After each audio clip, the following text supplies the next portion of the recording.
have a quorum, so we're going to go on and get started so as to not be here till late tonight, hopefully. I'm going to ask if Representative Nimmer, if you would start us in prayer. What number are you? 24. 24. All right, y'all pray with me. Father, we do thank you so much for this day, even the length of a long and strenuous day and a lot of debates going on around this Capitol. God, we're just a thankful people to be able to be here and conduct the business of the state of Georgia. Lord, we ask that you be with this committee, be with the decisions that we make, and Lord, just go with us in all that we do. We ask in your holy name. Amen. Amen. All right, at this time we will take up Representative Glanton's bill. First, you want to stand or you want to sit? You want to sit? Okay, that's fine with us. We should have a sign-up sheet for that legislation. If anybody wants to speak on behalf, for or against, please sign up. If y'all would, look in all the committee members, you should have a substitute to Representative Glanton's bill, House Bill 1009, and it's LC 390649S. Is that correct? That's correct. Everybody got that? Yes, sir. Okay. All right, Representative Glanton. Well, thank you, Mr. Chair, and thank you, members of the committee. And in the interest of time, I know everybody's running, and so I'll be very brief. I did have about 5 pages of notes here, but I'll cut it down to a couple of lines if you don't mind, Mr. Chairman. This bill I present to you and I ask for your favorable consideration is House Bill 10009, and we should be looking from the substitute. To make it very, very simple, this is a bill that passed the House, the Senate, and was signed into law by the governor in 2010. But our commission at that time failed to act on it, so it expired. And this time our commission has passed a resolution making this one of the legislative priorities, and they now want to move forward with it. So all this bill is doing to allow the citizens of Clayton County to vote on a referendum as to whether or not they want public transportation back in Clayton County. And I can't tell you how devastating it is in our community right now not to have public transportation. So that's all my folks are talking about back there. As a matter of fact, Mr. Chairman, I'd like to just mention that I have a couple of folks here, if that's all right. Absolutely. Michael Epperson, the Vice Chair of the Clayton County Commission. Chairman Turner was actually here and had to leave because we were in so long. And also former Representative Glenn Baker, 1 acre. And so former member of the committee. Yeah, absolutely. And I also tell you that every member of the House delegation of Clayton County actually signed off on this bill.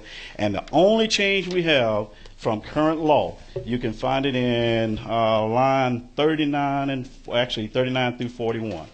The only change is we're changing the date to 2016. The original date on the bill was 2014. Obviously, we won't be able to do that by 2014 to put it on the ballot. So all we're doing is extending the opportunity for them to now do it to 2016. That is absolutely the only change to the current statute. Okay. And so with that, Mr. Chairman, I entertain any questions, and I certainly ask for your favorable consideration on this bill. Sure. We got any questions from the committee members? Does anybody in the audience wish to speak on this piece of legislation? We ain't got nobody signed up? All right. Representative Williams. At the appropriate time, I'd like to offer a motion. Okay. All right. This is a perfect time for that. Well, I'll move for due pass. And we've got a second. Okay. All those in favor signify by saying aye. Aye. All those opposed, same sign. You got that. Representative Gardner, second. Okay. All right. Thank you. Thank you, Mr. Chair. Thank you, members of the committee. All right. I'm now going to turn the committee over to our wonderful vice chairwoman, and we will take up House Bill 960.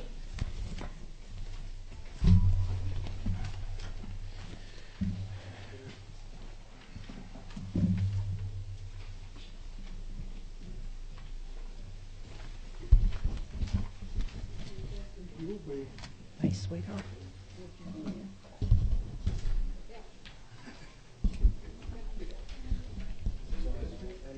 It's a good deal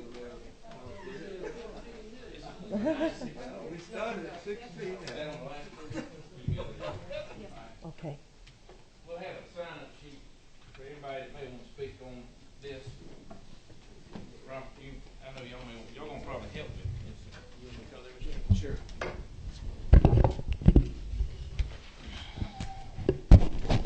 Mr. Chairman, thank you so much for bringing House Bill 960. Okay, members of the committee, House Bill 960, and I know if y'all look at it, y'all look and say, what is Chairman Roberts doing carrying a bill for the metropolitan area of Atlanta? But this is a bipartisan bill. You like that, don't you, Representative Williams? I like that. I wondered that myself.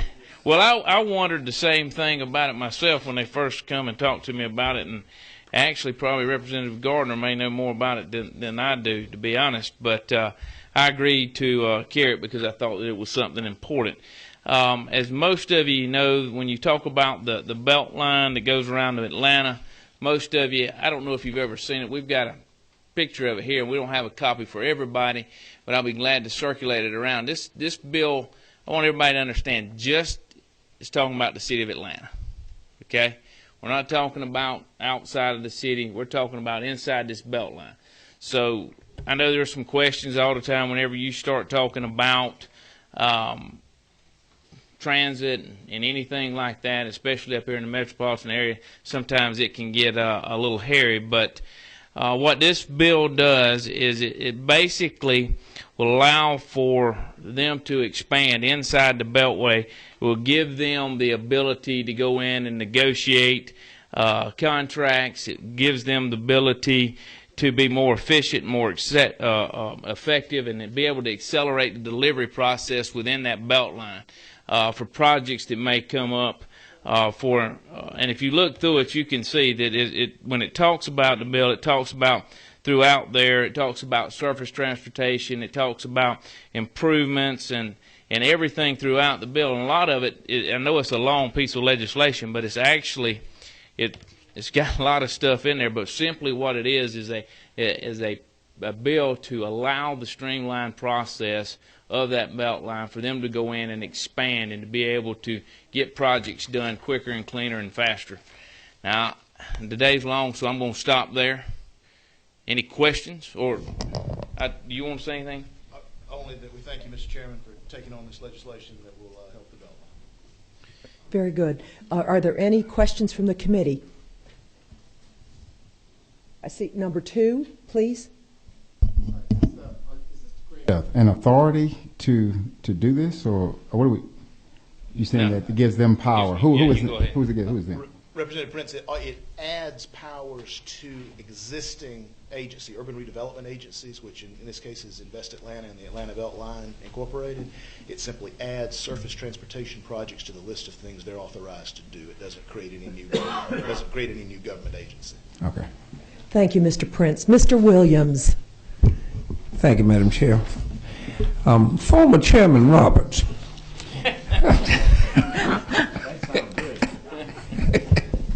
Hey, that's a former member, Williams.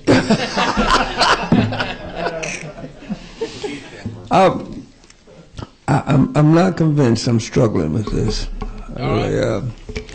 In all honesty, I think it's a kind of bill that we must deal with if we're going to move into the 21st century efficiently and do things that now cost a lot of money. And you've got to be able to do it if this city is going to continue to lead the South as a transportation hub. I commend you for this bill.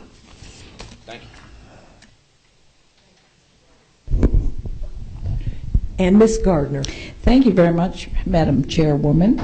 I just wanted to support the chairman and the Representative Williams in letting you know that this bill is extremely important to the folks in the city of Atlanta. It's easier to get in and out of Atlanta than it is to get around, and ultimately we hope this will help us with getting around the city. I'd also like to invite you to take a tour of the Beltline. It's really a fun place to be right now. You can ride your bike, you can walk, we have scavenger hunts. It's really a vibrant addition to the city of Atlanta. And I want to thank the chairman for sponsoring this bill. Thank you. I appreciate your support as well. Yeah, you need to come. Are there any other questions or comments? Mr. Prince. Again, I'm new to this, and I just wanted to just clarification. What's happening in Atlanta now? I see the rails, they're tearing up the streets and things like that. Is this a part of all that? Or? That's Representative. That's the Atlanta Streetcar Project, which is undertaken totally in a separate different mechanism from this. There will be connectivity there eventually, is the goal, but that project is separate from the 22-mile Beltline project that's on the outside of the not outside the city limits, but runs around the city, as the map that the chairman has. As this one runs within the city. Yes, both do. Yes. Both do. The streetcar project's going to be in the city as well. So no crossover between the two. There will be the long-range plan is for there to be connectivity, Representative Prince, okay, between the two projects, but they are separate projects. Thank you. Has anyone signed up to speak from our audience? They have not. I have suggested, I think that Representative Prince brings it into vivid perspective. I think it would be really good this summer sometimes if we, as a committee, come and look at the transportation infrastructure here in place in Atlanta, because those of us that don't live here, we don't have an in-depth knowledge. And these needs are the beginning. They're going to continue on and on. We'd love to do that. And I agree with you. I think you're going to see this summer what I want to try to put together, and we probably can do it all in one day, if not maybe in 2 days, is to come and look at this project as well as the streetcar project and all that's going on. But I also want to take you out as well to where GDOT's command center is and GMA's command center is, and to let you see what goes on there, especially, like I spent last Tuesday out there when the storm was going on, and to be able to witness what takes place there and all. It's just it's something we all need to see, to see what's going on and how they interact. But they've done a wonderful job, but yeah, this is absolutely something. We'll wait till after the primaries and let everybody get through. Might be some new members of this committee. Might be some. Hold on, we better go before the primaries. I might be the former chairman at that point. You never know. Hey. Thank you, Madam Chair. I noticed that you're using the word slum clearance. There is slum/blighted. Do you have any kind of concerns that maybe you ought to put blighted in there too, or do you have to specify slum? I have a very precise answer to that question, Mr. Chairman, if I may offer it. There is a bill in the Senate to remove the word slum everywhere it appears in the code. Mm-hmm. That dates to 30, 40 years ago when we would describe areas that in that way. There's a bill in the Senate to remove that and replace it in House rules. And it's in House rules. Right. Yes.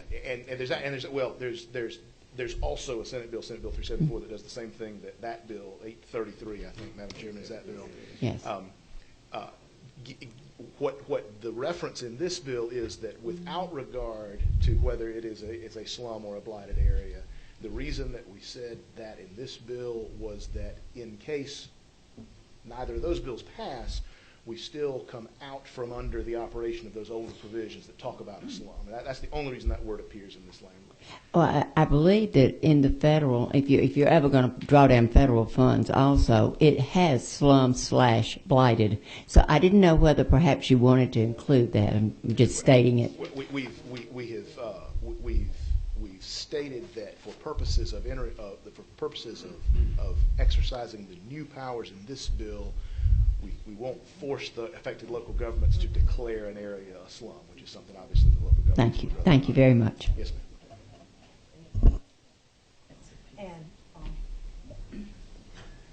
Ms. Gardner, Representative Gardner. I just want to underscore the invitation that the chairman made and make sure that we all have a ride on a MARTA train at the same time. Sure. Sounds great. Are there any more questions or comments? Has anyone signed up to speak? Oh, sorry. Representative Sims. No, it was still on. Okay. Has anyone signed up to speak to the bill? They have not. Mr. Chairman, you did such an excellent job. I know this was a hearing, but what a superior job you did. Thank you so much. No, we want to move. We are going to move. Okay. We have two more questions. Appropriate time. I'd like to Madam make a Representative? motion. I'd like to You'd like to make the motion? All right. And second? Okay. At this time, we'll call for the question. All in favor say aye. Aye. Those opposed? And it passes unanimously. Ma'am? The next one. What time to set it up? Yeah. Not next week.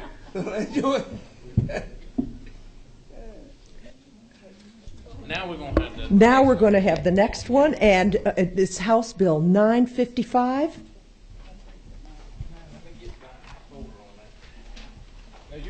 Okay.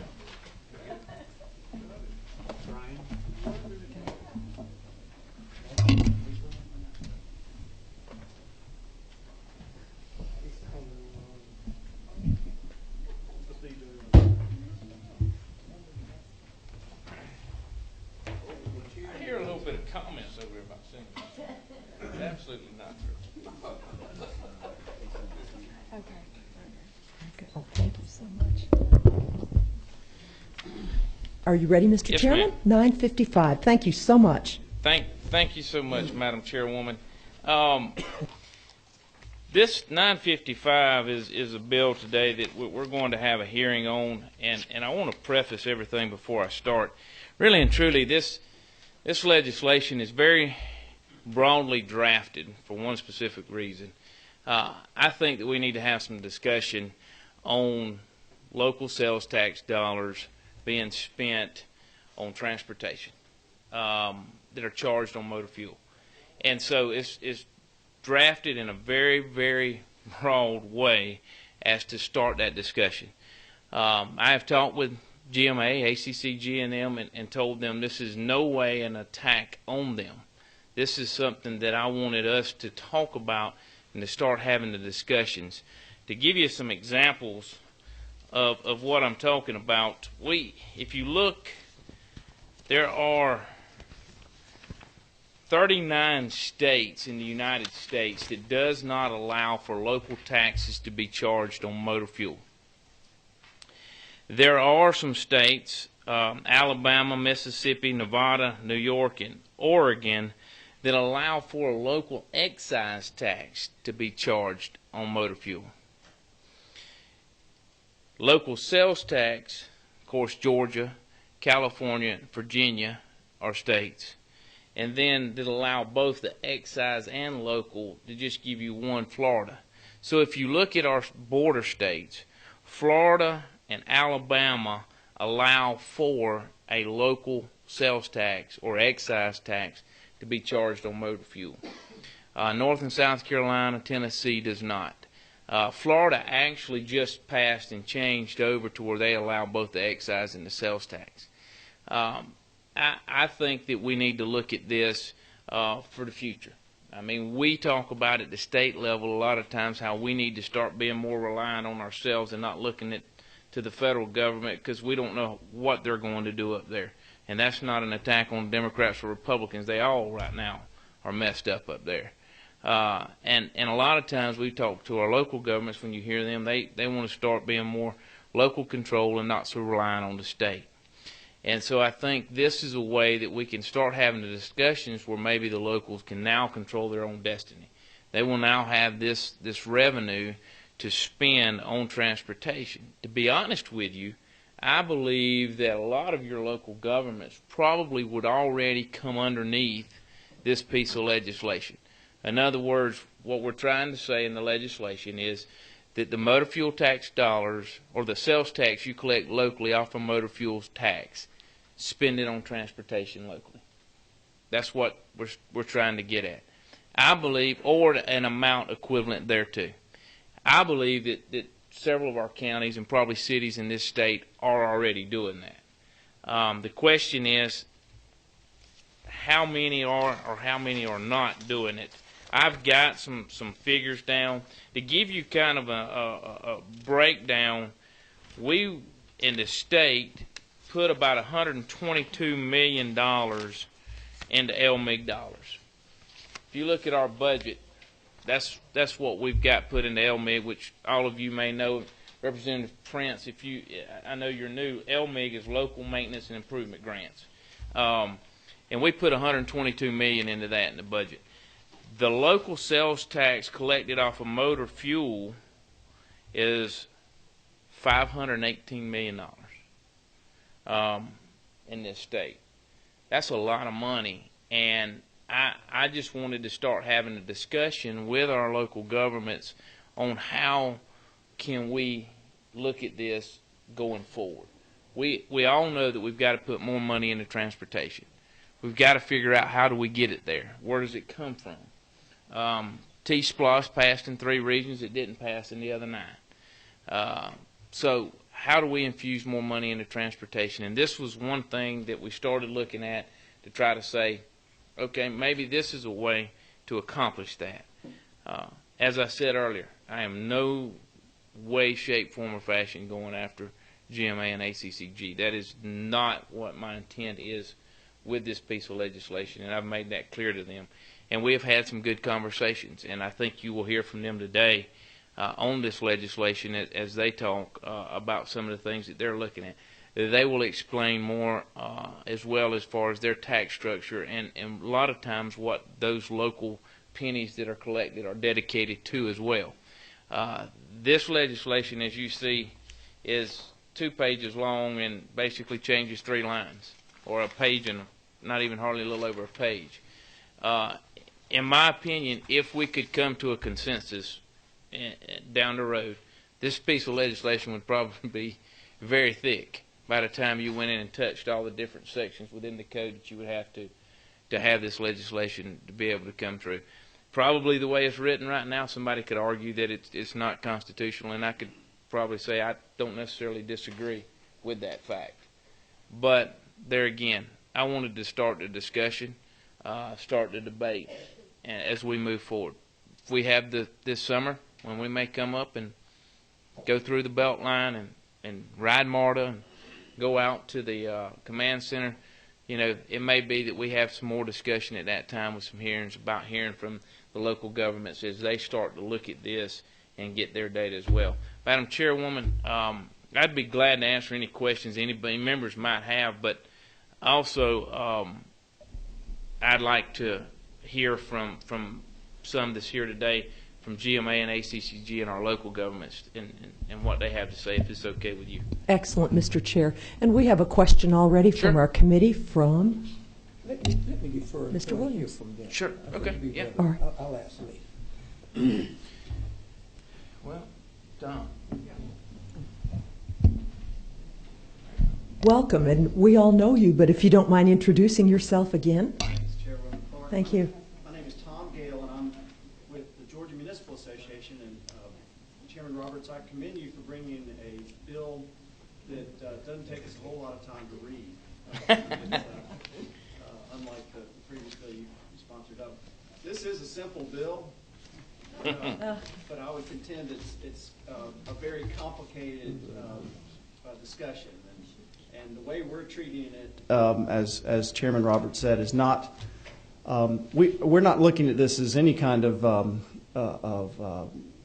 money grab or attempt to dictate expenditures. And in many cases, local governments have in their general fund budgets and also in their special purpose local option sales tax calls levels of transportation spending that would far outpace the I guess floor that this bill would propose. But I'm looking at this, and I think our organization will be looking at this as a way to start the conversation about how to increase options for funding the transportation needs that we know we all have across this state.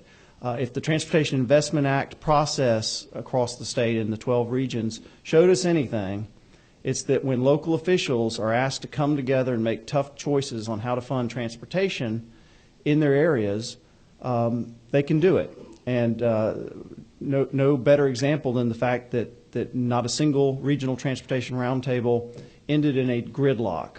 And I think that our view of this is that this is the beginning of a conversation that is complicated. It is long, but we need to start this conversation now because the transportation needs are not going away, and in fact they're growing as the state grows.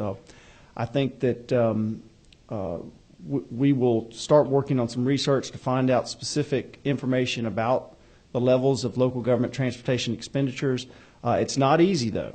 The Department of Revenue keeps track of some information on and data collection on where gas tax revenues are generated based on local sales tax collections, but they don't do that at the city level. So if you're in Hepzibah and you're buying gas, the Department of Revenue won't be able to tell you that you're in Hepzibah. At this point, they only are able to tell you that you're in Columbia County. Excuse me, Richmond County. I was checking to see whether Ms. Sims was awake. But these are just some of the many issues that we know will come up as this discussion moves forward. But we're more than willing to sit down at the table and try to come up with ideas to keep the conversation going and, in fact, find some new revenues to fund the needs we know we have. So I'd be glad to try to address any questions if there are any. Representative Williams has a question for you. Okay, let me ask this, and I know you're well-spoken, obviously a very nice person, but it does concern me when a representative from the second largest city in Georgia, Augusta, has never met you, and I represent the 13th largest, and I remember a conversation. I think you could be a lot smoother. We're here at this committee, and we're seeing that he's on transportation, and we're talking about transportation. It would be nice to come by and say hi. Well, we just thought I'd throw that out. And we've had conversations on numerous occasions with Mayor Thomas in your fine city. But I'm here representing Mayor Thomas. Hadn't got a vote. That's true. On this committee or in this house, and neither does the mayor of Augusta. But the representatives that have votes, we make policy here and pass laws. And I'm not telling you how to do your business, but it's bothering me that more and more you fellas we ain't never met or said a word to. And always remember the pendulum rolls two ways. But when you're up here representing GMA, you ought to know the folk that represent these cities. But Mr. Williams, don't we welcome him today? Now, you're very sweet and kind, of course. I welcome you, and I'm going to welcome you more when we get to know you. All right. Thank you, sir. Any other committee members have a statement or a question? You're learning quick. From some very good people, I'm learning, actually. Thank you, Madam Chair, and Representative Williams. I'll be reacquainting ourselves together in the near future. Thank you. He's a good one to know. No, I'm just playing. Thank you. Welcome. Welcome, Madam Chairwoman. I'm Sean Adams. I'm with ACCG, and I'll echo the sentiments from Tom with GMA. Chairman Roberts and I have been speaking about this for a couple weeks, and we have the same position on it in terms of we know it's the beginning and the foundation of a long-term conversation regarding our transportation funding issues, and we'd like to keep that going. What I want to do is take a couple moments to kind of speak to what Chairman Roberts mentioned in terms of how our local sales taxes are set up. I don't want to give you a tax lesson on it, but just kind of be real brief. All of our local pennies are dedicated pennies. So whereas with the state, 4 pennies, you've got the 3 that currently go to GDOT and a penny in the general fund. Those were not dedicated with the exception of the legislature deciding to do so with the 3 pennies that are collected on motor fuel. The pennies that we have at the local level right now, most of what the county deals with are SPLOST and LOST, are the 2 most popular. There are hosts in a few jurisdictions. With Fulton and DeKalb, they have MARTA, the MARTA penny. City of Atlanta has most. And then, of course, you have the 2 education local pennies, the eSPLOST and eLOST. Each of these are voted on by referendum by the taxpayers, and they are specific to what those pennies are to go to, and that's how they decide to vote. So the SPLOST is capital outlay projects, so they know the projects on that list that they're voting on at referendum time for those pennies to go that way. Now for SPLOST specifically, we'll have transportation projects on there quite often to some extent. A lot of times it tends to be more vertical construction, something of that nature. With LOST is actually a property rollback. And on your tax bill, if you're in a jurisdiction that has LOST, you will have to see where the rollback is for that LOST penny, and that's the dedicated purpose there. Host is the same concept, except for it's specific to homesteaded property. It's not any property within the jurisdiction. So what that means with this bill in terms of there's two ways you can read how it's drafted. If you look at the part that indicates that whatever each penny were to raise on motor fuel, or the amount that's levied on motor fuel, that amount is to be spent on roads and bridges.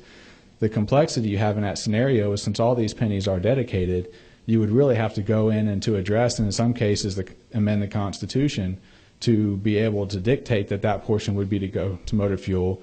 And you would either have to wait till those pennies are up for referendum again once they expire, or you'd have to create the potential for them to go back and have an additional referendum midway through a SPLOST in this case to amend it as such to be able to fall in line with the bill. So that's, if you read it that way, those are one of the concerns that we have in terms of how our current pennies are. With that said, I know with our platform position, we've got an internal policy committee that deals with economic development and transportation, and one of the platform positions we've had for years is the ability to do the local excise tax on transportation. I know Chairman Roberts brought that up. If that were to be a part of a future conversation, that is something that our members have looked at before and considered a possibility, or at least one piece of the overall transportation funding future.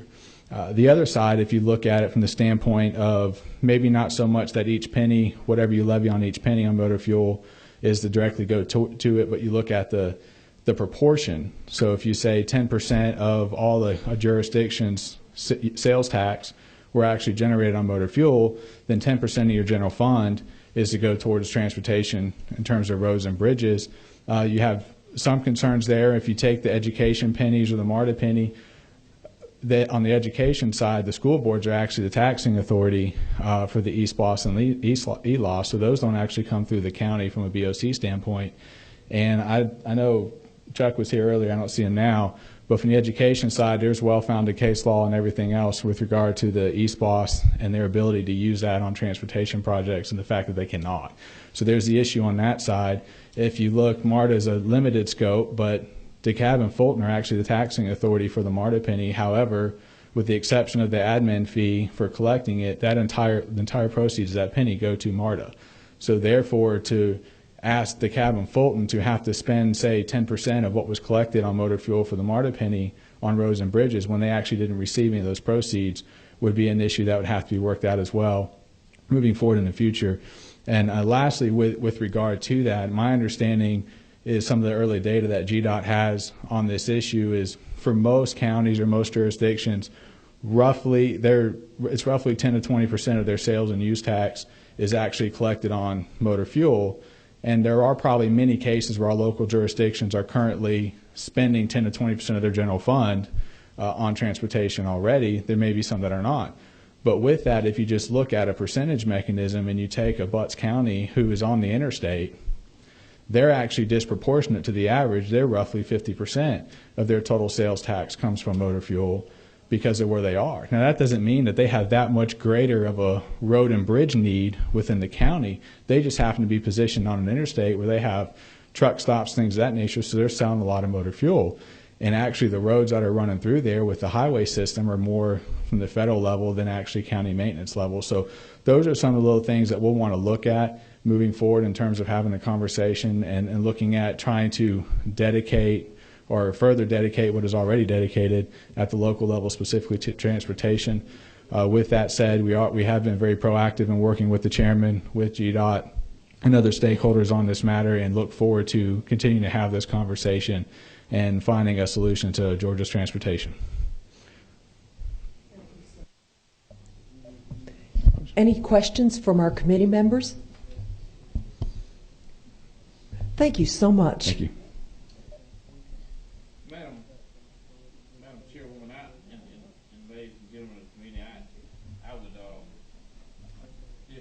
just close by saying this. I'd be glad to answer any questions you might have, which I think we're too early into the process. But I want to encourage you and challenge you as well to help with this process, to help me to come up with ways, whether it be that we take this and with in connection with GMA and ACCG come up with something that works, as well as, I understand the ELOS portion. there's some constitutional issues there, and I get that. But as I said, we're starting a discussion. We're starting a debate. And I guess the debate's really not the word, because we're really not debating it. We're really just having a discussion and the talks as to how can we move forward with transportation. Every one of you that's been on this committee, and even those that, like Representative Prince, I'm sure understands that we've got some funding issues here in the state of Georgia when it comes to transportation. And we've got to come up with new ways that we can get some revenue generated moving into transportation. If not, we're going to not only continue to go backwards, but we're going to get way behind. I can tell you this summer I traveled all the way to Kansas, or not this summer, this winter, 1st of December, and still Georgia has the best roads. But the difference is what we are seeing in a lot of the states that I went through between here and Kansas, you're starting to see that big investment that's being made. And I don't want us to fall behind.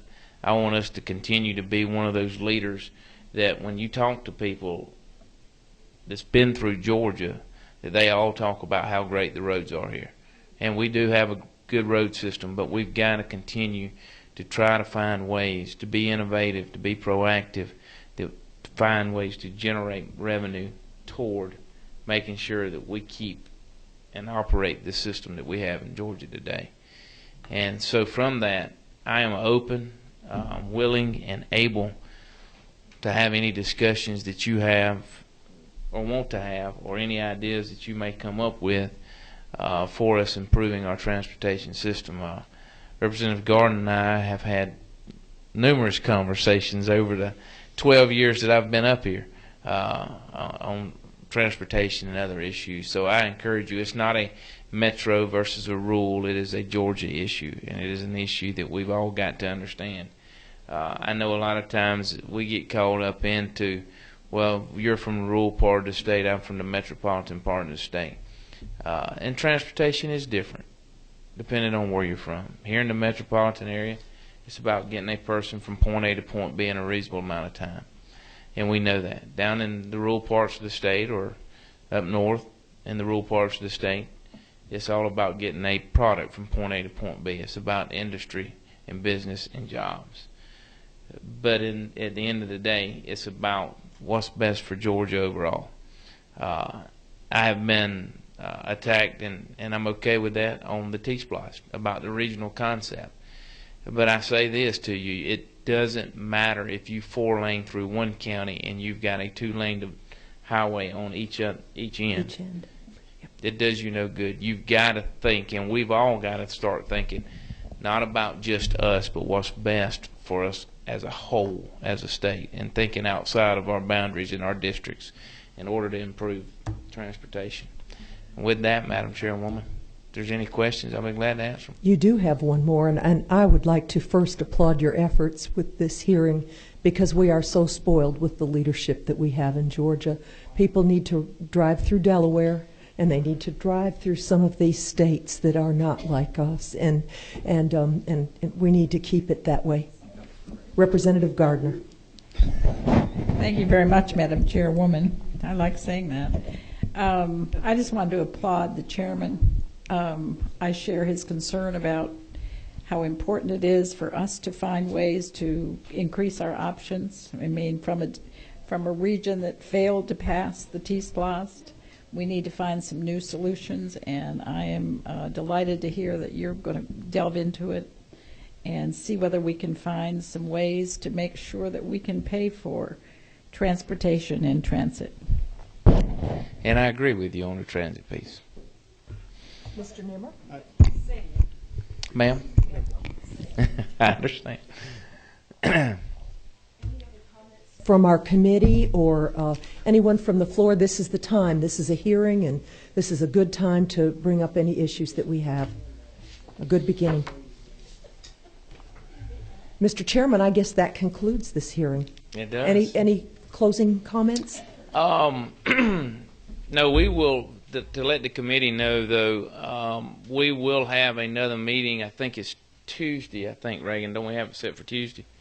We're going to have another meeting on Tuesday. We will, at that time, take up all the road namings. We will get them combined into the one piece. So any of your fellow members that you may know, they may have a road naming. See, you've got some? I need chair lady. My chair lady Sims over here needs those in by Monday.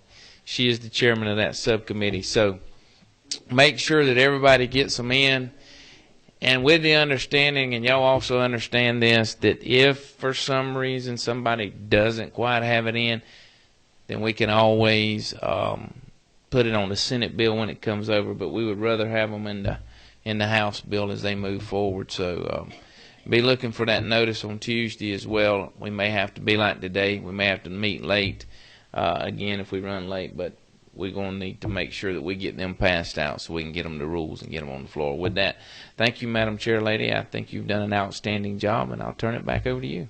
And I would like to thank you all for helping me through this first time. But